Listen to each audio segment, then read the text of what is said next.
In round 9 and on Remembrance Weekend, National League Rugby remembered those who lost their lives serving their country, and clubs up and down the land paid their respects.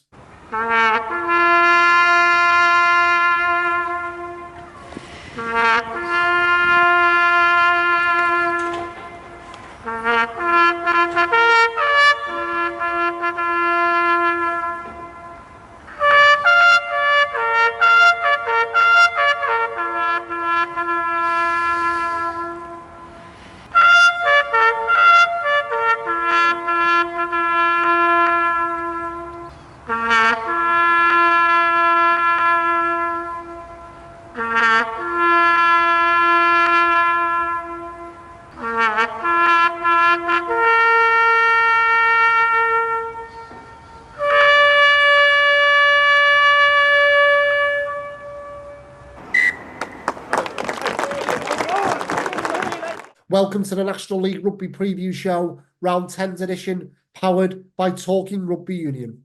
So much to look back on from Round 9, whilst also looking ahead to this coming Saturday. But before we do that, we just wanted to stay on the theme of Remembrance Weekend from last weekend, because last Friday, National One Club Esher hosted a Rugby for Remembrance match between the British Army and the USA Military Rugby Union, with the British Army squad featuring several players from National League rugby clubs such as Colchester, Plymouth Albion, Rams, Hull Ionians and more. And a big thank you must go to Esher's Nigel Scott for helping us out with a bit of research around this game and also making those connections between National League Rugby and the British Army squad. And it was a fantastic evening down at Esher, with the Army clinching a 47-17 win. But of course, both the British and US military and rugby unions came together to remember all that paid the ultimate sacrifice to protect our freedom. And it was a special event and a special evening last Friday, and well done to Esher for hosting such a fixture. And also a thank you to Roslyn Park and Old Redcliffians, who were our featured clubs on the National League Rugby Preview Show last week. And hopefully people who watched were encouraged to head down to the home of Roslyn Park, The Rock, on Friday night, or even the home of Old Redcliffians on Saturday afternoon, Scotland Lane, or you were able to get down to your local National League Rugby club, wherever that may be in the country, to sample round 9's action, because across the board, it was a brilliant Friday and Saturday in National 1 and National 2. But of course, we are building up to round 10, and later on we'll be chatting to National 2 East leaders Tonbridge Juddians, who made it 9 wins from 9 last time out. They are one of our featured clubs this week on the National League Rugby Preview Show, and their 100% record remains intact. So we caught up with Chairman Darren Grasby to discuss the side's progress this term. But before that, we'll be hearing from Leicester Lions Director of Rugby Gareth Collins, with the Midlands outfit being our other featured club on this week's preview show. Now, the Lions are building up to a huge home clash with Esher in round 10, and after surviving relegation in their first ever National 1 season last year on the final day of the season as well, the current second from bottom side will be aiming to move up the standings as quickly as they can.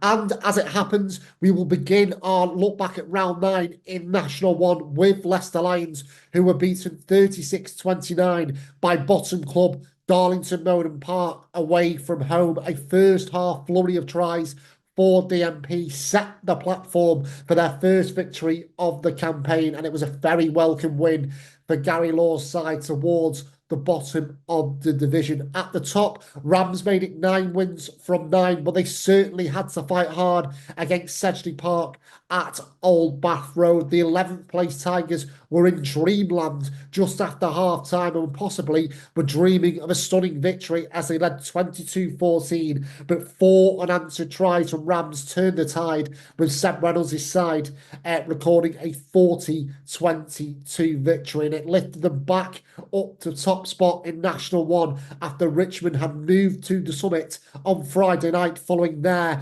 42-14 win over Birmingham Moseley. Like Rams, Rob Powell's side remain unbeaten after 8 wins from their first 9 games, the only blot on their copybook being that draw away from home against Sting's Crusaders. But both Rams and Richmond remain unbeaten in National 1, and the gap at the top remains at just 2 points, with Rotherham's Titans still in third after Lloyd Hayes' late penalty snatched an 18-7 win over Plymouth Albion in round 9 for Rotherham. Blackie for up to 4th in the table, 4 wins in the last 5 games for James Shanahan's side after they beat Sale FC 31-27, and down at the bottom, 12th placed Esher picked up an important second win of the season as 4 tries in the final 30 minutes saw them defeat Kings Crusaders 51-32.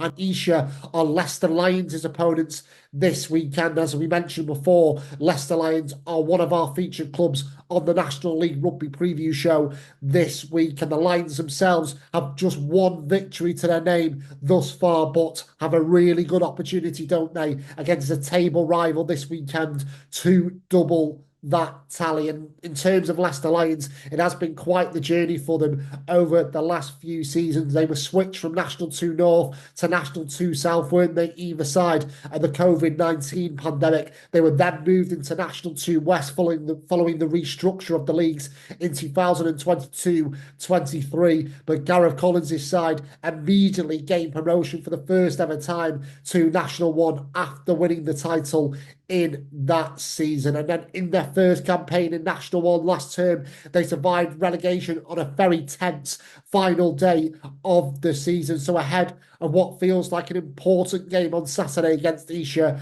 we jumped on a call with head coach Gareth Collins. Hey, let's just have a quick look back at last week's game against Darlington Moden Park, if you don't mind, Gareth. And it's quite easy for people like myself who cover the leagues to look at that result and go, goodness, Leicester Lions will be disappointed and frustrated with that. And I know you said after the game to the club website that you were disappointed with the result, but you were very quick to pick up on the positives and the character that you showed in the second half. So how important is it when you are going through a little bit of a sticky spell to try and pick those positives and carry them forward? Yes, it's massively important, and it wasn't hard to find them. There was a lot of positives. It was a really tough game, and we expected it to be a tough game. I didn't expect anything otherwise. Huge game for them as well. And playing anybody away from home is difficult, regardless of where they're sitting in the league table. They were going to be up for it, and they were, and they made it really hard for us. And yeah, we lost a couple of big moments in the first half, and the scoreline got away from us. But ultimately, the season isn't going to be defined by that one game. It's going to be defined by the whole season, and some of the character again that we showed in that second half, and the fight to come back. And we've got the ball with the last play of the game, and if we score, we get the draw in it, and we'd all be delighted with that as a result. So fine margins, which we were just on the wrong side of this week, but a lot of positives to carry forward. And just kind of looking back at sort of last season as well, Gareth, 9 games into this one, what have you been able to take from last campaign going into this season? And maybe a second part of the question is, what are you still learning about yourselves as a side? Yeah, I think we have a unique model really, is that we have really close relationships with the 2 Premiership clubs, with Leicester and Northampton, and what that means is we have half a new squad, and that's going to be the case every single season. So we're very realistic about our ambitions, our expectations. Our ambition as a club, as a group, was to get out of National 2, which we've achieved. And we always knew it was going to be incredibly difficult. We have a really small squad, very, very tight unit, really driven, but we have to integrate so many new players, and that does take time, and they're all very young, no matter how good they are, and some of them are exceptional, and they'll go on to good things. National 1's a really tough breeding ground, and putting all that together does take some time, and we learnt that last year, and that's really what we're focusing on, is getting the group to a point where we can win games consistently. A lot of our group that we had last year was the group that we won National 2 with, and it was it was 5 years since I took over that we achieved that with that group. I think last season for a lot of them felt like that was the icing on the cake. We played in that one, they survived in that one. It was an aging group, and we've lost a lot of those senior players. And yeah, it's been difficult to replace them. So it's been a really big reset for us this summer, and it was great. We've got a really young group, really enthusiastic group. I like to think we play a really exciting brand of rugby, which fits with the age of the group. But it is very difficult in the league that we're in order to compete sometimes in the physical aspects of the game. But you know, we're working hard with those young players to upskill them as much as possible, as quickly as we can, in the hope that, you know, we can win enough games to survive and get another crack at it again next year. Yeah, and I know, Gareth, you know, results are majorly important on a Saturday afternoon, but just on kind of the young players and the connections you have with the Tigers, Leicester Tigers and Northampton Saints, it must be kind of as a coach, a pleasure to work with some of these top talents. I know, you know, looking at some of the team sheets this year, you know, we have George Pearson at Leicester Tigers. I know Lewis Chesham's kind of come in for a game or two, but, you know, Craig Wright was with you for a couple of games last year and he was lifting Yeah. World Under 20 trophy in the summer for England. So it must be a pleasure to work with these guys, but also have them at your disposal as well. Yeah, it is, and it creates a really good enthusiastic training environment. And yeah, I count myself very lucky to be in the position that I am, and get to work with those young players. And you have to accept part of our sort of responsibility as a club is to give those guys experience and opportunities, and then you have to take something from, you know, watching them kick on.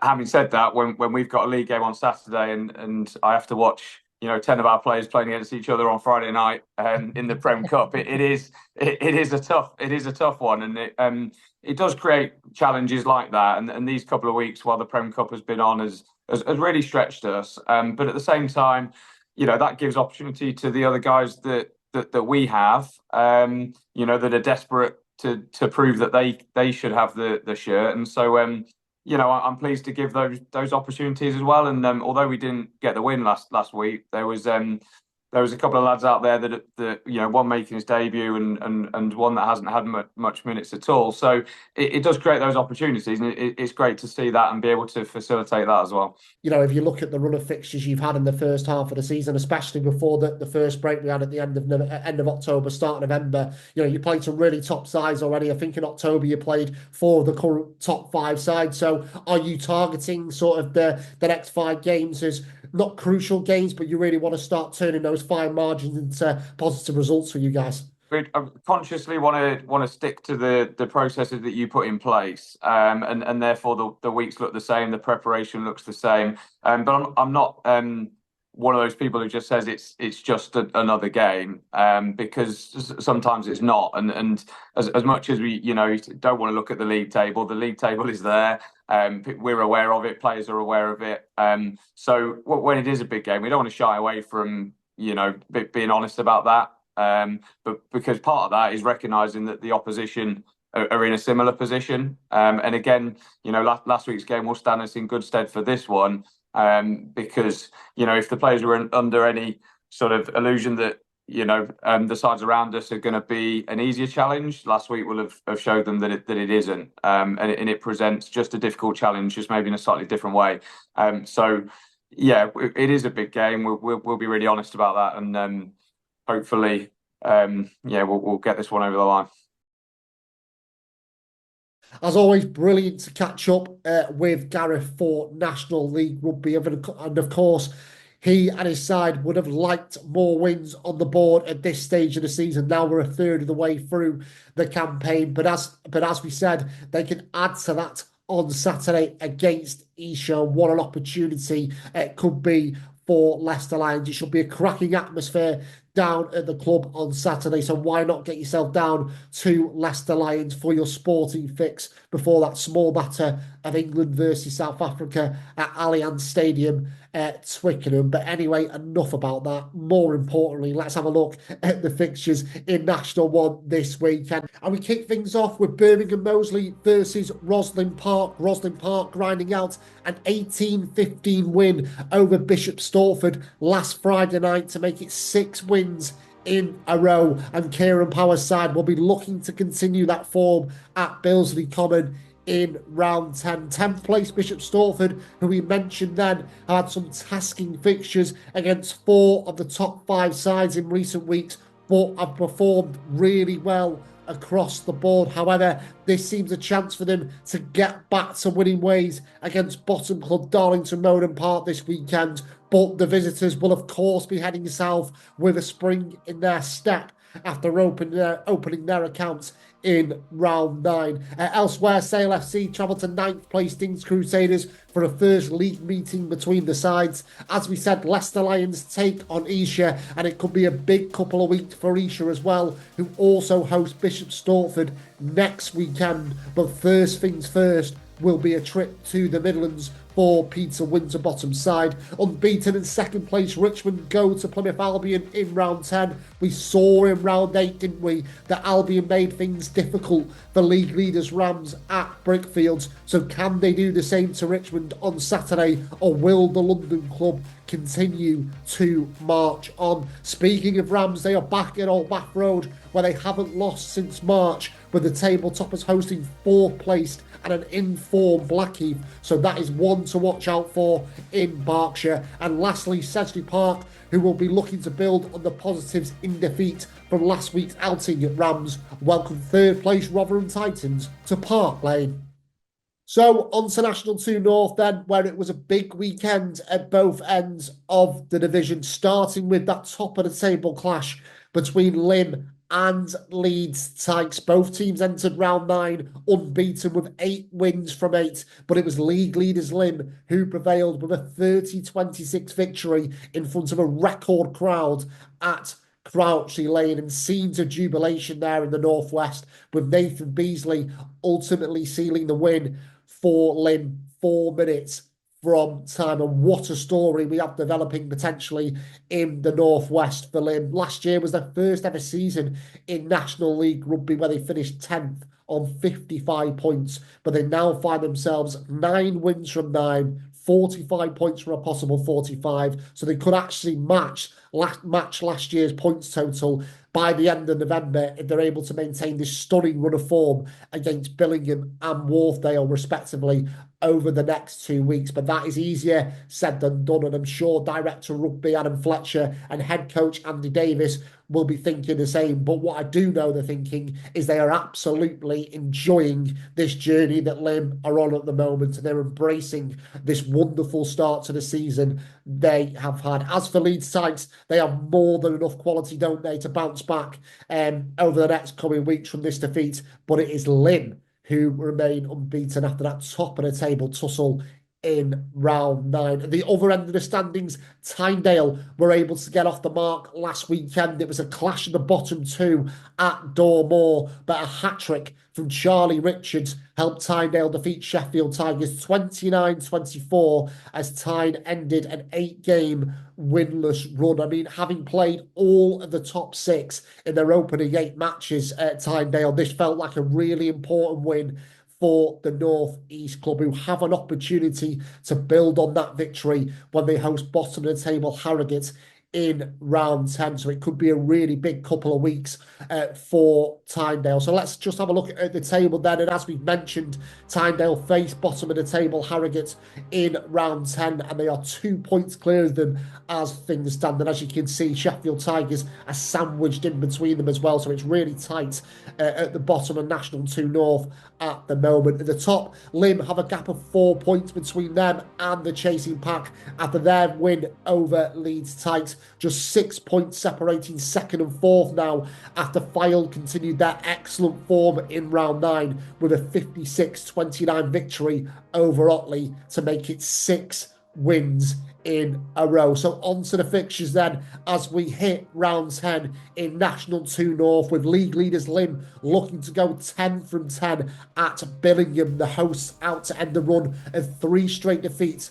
but that feels easier said than done with the way Lim are playing at the moment, and Hull might be in a similar boat. The Yorkshire outfit haven't won in 4 and face a confident Fylde outfit at home this weekend. But I know in the case of Hull and in the case of Billingham, both of those sides will be up for the fights, up for the challenge in round 10. Leeds Tykes versus Chester. The Tykes will of course be aiming for an immediate response this weekend. They have won 18 straight games at home, but 8th place Chester will arrive in Yorkshire in better spirits after last week's 39-19 win over Hull. Otley versus Sheffield Tigers. After such a good win in round 8 against Harrogate, last week's loss for Sheffield Tigers against Tynedale would have been a frustrating one for Jack Howerson's men. They go to an Otley side who have won their last 3 at Cross Green. Sheffield versus Hull Ionians. Since losing to Leeds Tykes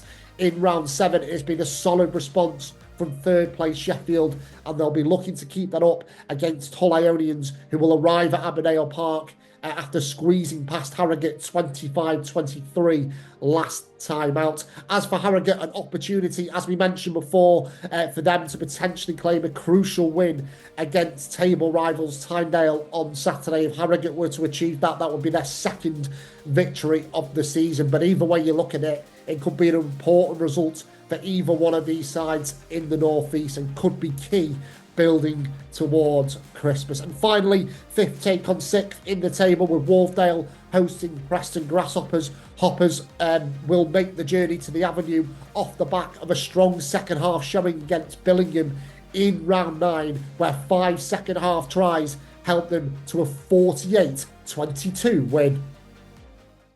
It was a big weekend in National 2 North, wasn't it, at both ends of the table, and it felt exactly the same in National 2 East, not least at Barnes, where league leaders Tonbridge Juddians were the visitors, and not for the first time this season, a late Duncan Tout try and a Tom White conversion saw TJ's clinch a 26-25 win as they maintained their perfect record to start this season. It's now 9 wins from 9 and 45 points from 45 for Jordan Turner Hall and Seb Sherwood's side. So their fabulous start to this season continued in round 9, and Dorking are now their nearest challengers towards the top of the table, after Henley Hawks defeated Guernsey Raiders 26-15 at Dry Lees. Guernsey began the day in 2nd spot, but now Dorking are the occupants of the silver medal position after the Raiders were defeated by Henley in round 9. And in terms of Henley, it's now 4 wins in a row for Luke Allen's side, who are up to 5th in the standings after this latest victory, and they also play 3 of their fellow top 6 teams between now and Christmas. So the Hawks are moving themselves into a good position towards those top places in National 2 East. At the other end of the table, though, it was heartbreak for Colchester. They, of course, parted ways with head coach Craig Burrows during the break in the season, and interim boss Maggie Hayward, the former Northampton Saint, has now taken charge, and he was minutes away from leading his side to a first win of the season. Tom Hope's converted try 5 minutes from time looked to have won it against 7th place Westcombe Park, but Harry Hudson's score snatched a 39-36 victory for the host. But nevertheless, some huge positives for Colchester to take heading into a big couple of weeks for the club. So just have a look at the table briefly then. The 2 bonus points that Colchester were able to pick up from that defeat against Westcombe Park leaves them 4 points behind 12th place Sevenoaks, who they incidentally face this weekend. At the top, TJs are 4 points clear of 2nd place Dorking, but Dorking are breathing down their necks after picking up their 8th straight win in round 9 after they saw off Sevenoaks 50-26, and it is towards the top where we focus on our 2nd featured club of the week on the National League Rugby preview show, in the shape of league leaders Tonbridge Juddians. As we've said, TJs are in immaculate form at the moment, aren't they? 9 wins from 9, 45 points from 45, and it's only Lynn in National 2 North who can boast an unblemished record across National League Rugby, as well as Tonbridge Juddians. And last season, TJ's finished 5th in the league standings, 28 points behind eventual champions Esher. But what has been noticeable, certainly across this calendar year, is the progress Tonbridge Juddians have been able to make. I think it's 17 wins from their 22 games in 2024, which is a very strong statistic, and promoting from within and developing their own players has been seen as a factor in this internally by Tonbridge Juddians. So we caught up with TJ's chairman, Darren Grasby, to find out more about the culture of the club. And of course, we discussed their superb start to this campaign. No, look, I mean, you can only say what a fantastic start, 9 from 9. It's been an amazing start to the season. Look, it's a fantastic league, very, very close games. And, winning, right at the death there against Barnes. And we also did the same thing against Guernsey. It's a testament to the quality of the rugby.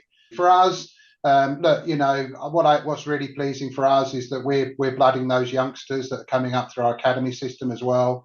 Look, Isaac played in the second row, 18 years of age, played all 80 minutes against Barnes.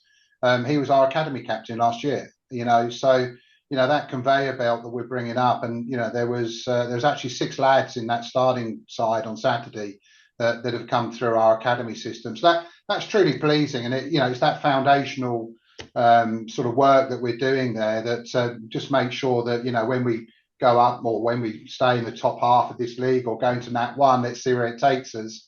But it's that academy and that conveyor belt's very important.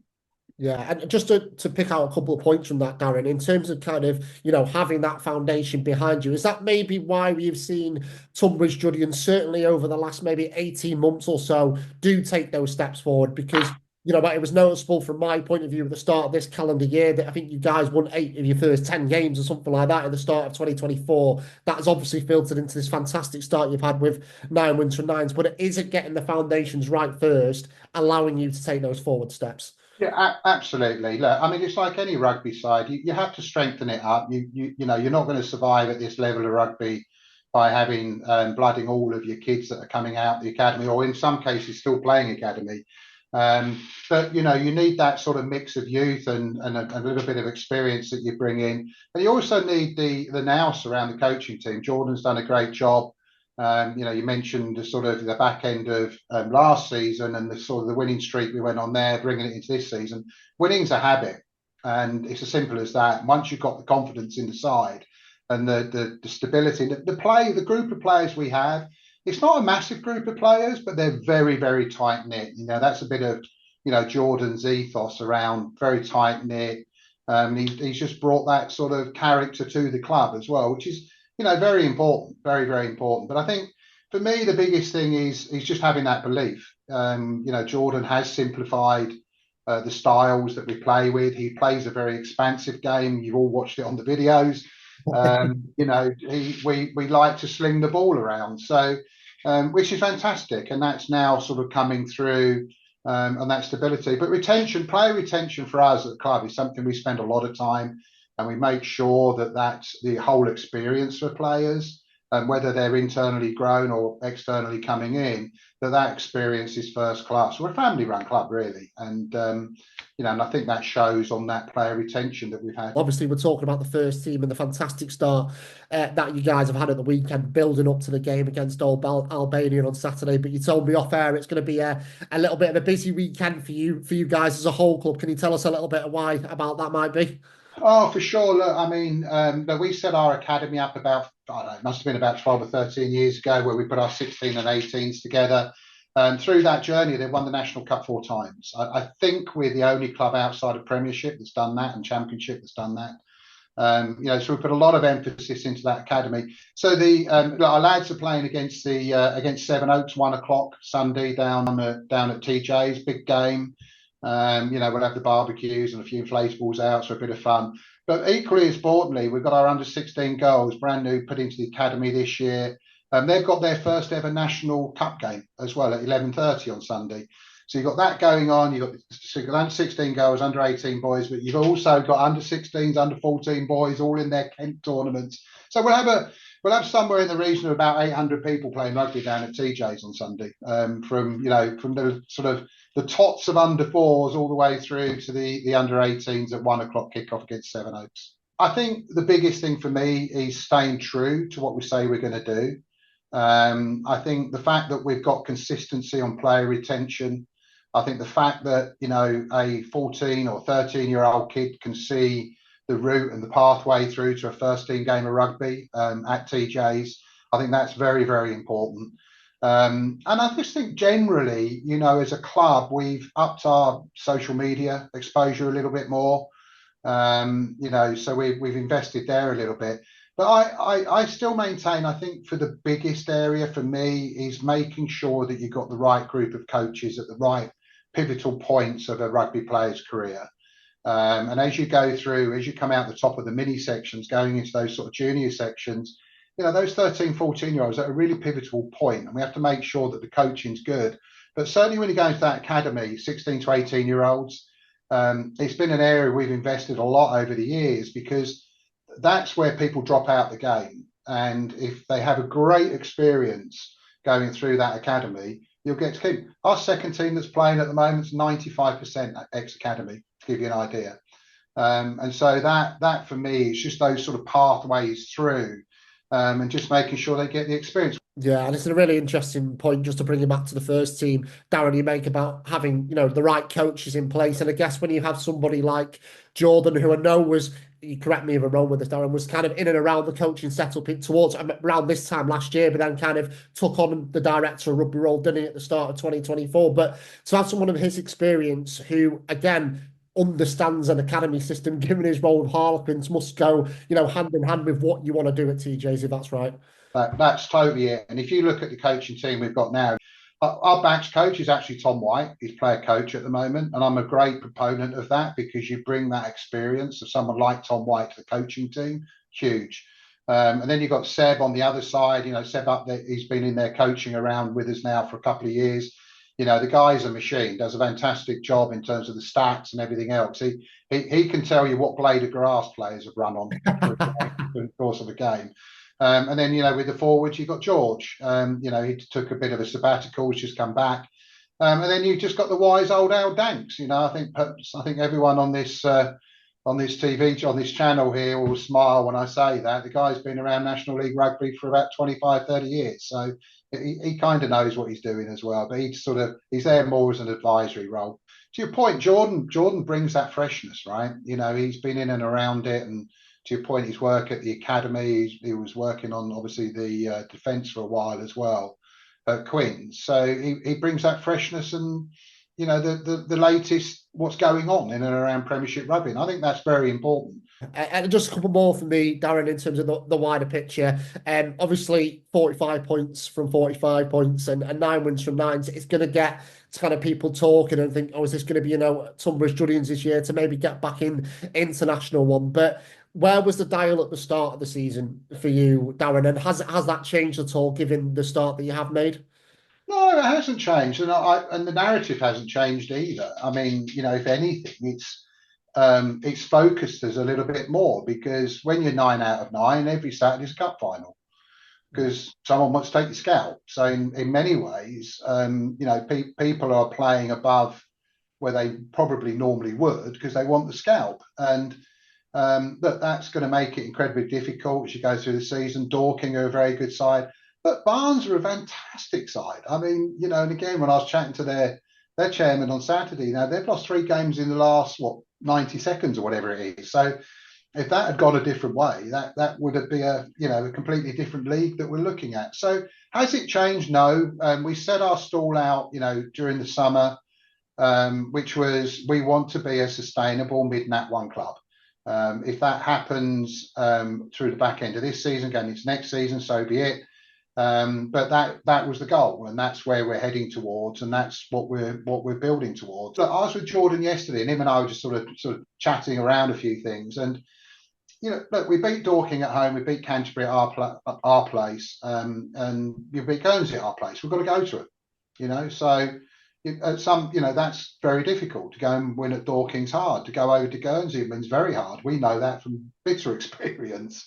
You've got to go to Henley. Henley's a hard place to win away, very hard place to win away. So, look, there's lots of banana skins out there. There's lots of games to go still, which is why, look, guys, just stay grounded.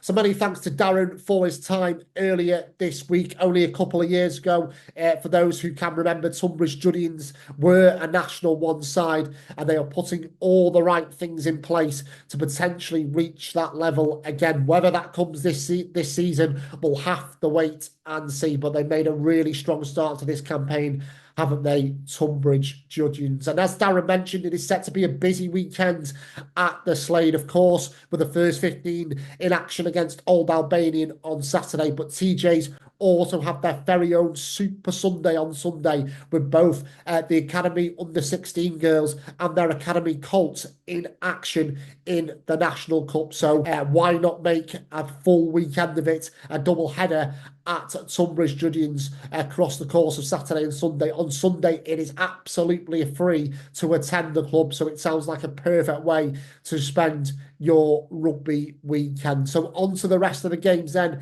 in National 2 East in round 10, where fourth place Barnes will be looking to get back on the horse against Westcombe Park, who, as we said before, got back to winning ways in dramatic fashion in round 9. Canterbury were at their free-flowing best last time out as they ran in 7 tries to beat Old Albanian 54-17 away from home. The City men entertained Bury St Edmunds on Saturday. Third place Guernsey are back at Fortress Foots Lane, aiming to extend their winning home run against Oxford Harlequins, who will board the plane to the Channel Island after picking up their second win of the season in round 9, thanks to a 34-20 success over Worthing. Havant were involved in arguably the comeback of the season so far. Last time out, they were 30-12 down at half-time against Bury St Edmunds, but scored 7 second-half tries away from home to win 53-49 and are now going for a third win in a row, but that won't be easy against an in-form Henley.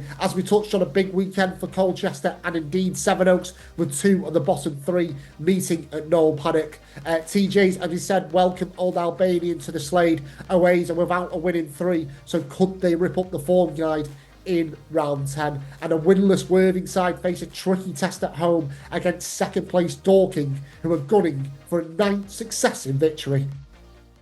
And we conclude in National 2 West, where Camborne are seemingly on the march at the moment. A ruthless showing in round 9 saw them depart Old Redcliffians with a 57-19 victory, and they ended Old Reds' 14-match winning run at Scotland Lane. Alex Tucker on absolute fire for Camborne, scoring a hat-trick for the visitors in that one. And we'll come on to the table shortly, but Camborne now lead the way by 10 points in National 2 West, and it can be argued that the next month could be crucial in the title race. I know it's very early days still, but Steve Larkins' side actually face 3 of the current top 5 over the next month leading into December, and they start with second place Luctonians this weekend. So could be a very season-defining month potentially for Camborne, but 8 wins from 9 to begin this season for a strong Camborne side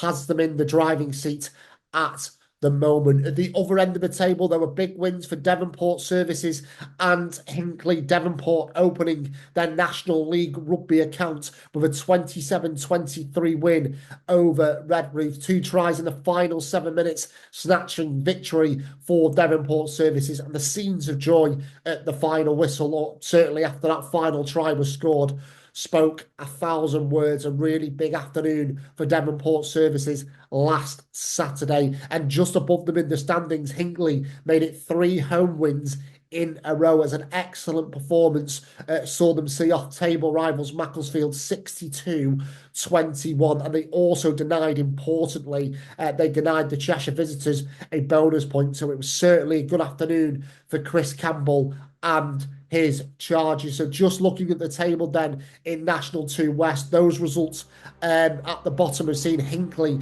leapfrog Mac, while Devonport Services now have something to work with. At the top, as we mentioned, Camborne moved 10 points clear of the chasing pack, with teams below them swapping places.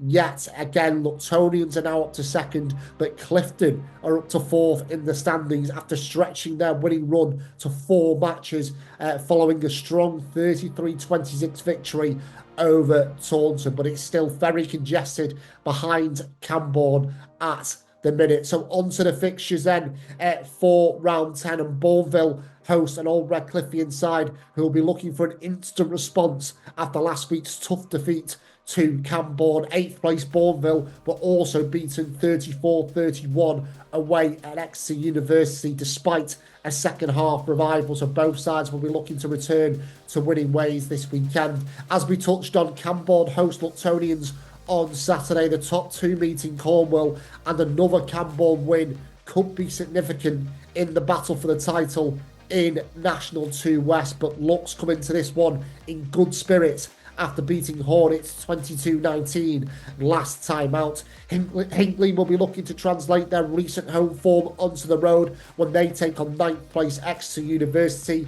Hornets sit 10th in the league standings, but their performances perhaps aren't a reflection on where they sit in the table at the moment. I know we've mentioned Hornets a bit over the last couple of weeks, but 4 victories from the last 6 games and very narrow defeats to Camborne and Luctonians show that they are a side certainly capable of challenging the teams in the top half of the table. So they will pose a task and a challenge for Cinderford on Saturday, with Cinderford coming to Hornets after returning to winning ways in round 9 with an 8-try 50-24 success over Loughborough Students. So that will be one to watch out for in round 10. Speaking of Loughborough, they host an informed Clifton in the Midlands. The Students out to end the run of no win in 5. Red Roof versus Macclesfield all of a sudden feels like an important fixture for both. The Reds, after losing to Devonport Services last time out, are now just 5 points clear of second from bottom Mac.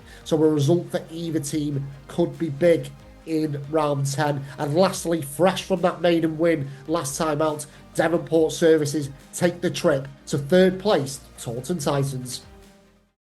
Well, there we have it for this week's National League Rugby preview show. If you are one of those people who do watch the full show and listen to me waffle on for 45 or 50 minutes or so, we really do appreciate your support. And if you haven't done already, please do like and share our videos, and do hit the subscribe button on our YouTube channel as well. If you have done that, brilliant, but do tell other people about it as well, because it's absolutely free to do, and it does help to boost the profile of National 1 and National 2 and everything we're doing here within the National League Rugby media team as well. Don't forget to check out our social media channels for all the content on there, including our National League Rugby wrap-up videos, Player of the Week, Try of the Week as well. They always go down well on our social media channel, so do check that out if you haven't done already. Do also visit our website for all the latest news, reviews and previews. And as I always like to say at the end of every National League Rugby preview show,